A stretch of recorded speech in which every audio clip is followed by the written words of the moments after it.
બપોરના વાગી ગયા 12, ફરાળ થઈ ગયું તૈયાર. રાજગરાનો શીરો, સૂકી ભાજી, વેફર ને પેંડા.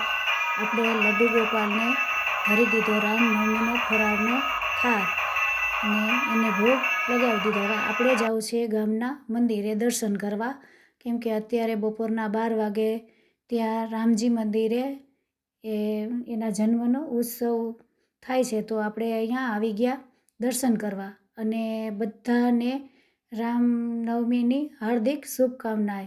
અને તમને પણ અમને આ અમારા ગામના ચોરાના મંદિરના ભગવાન રામજીના દર્શન તમને પણ અમે કરાવી કે આ અમારા ગામનો આ ચોરો છે, અમારે ચોરામાં ભગવાન બેઠા છે એના તમને અમે દર્શન કરાવ્યા. ઝૂલા ઉપર રામજી ભગવાન બાળપણ સ્વરૂપે ઝૂલે એના પણ અમે દર્શન કરાવ્યા.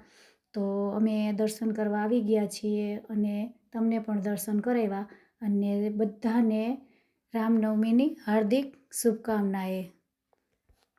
તો આ છે અમારા ગામના ચોરાનું મંદિર, જે બધાય ગામની વચ્ચોવચ્ચ ચોરો હોય જ છે.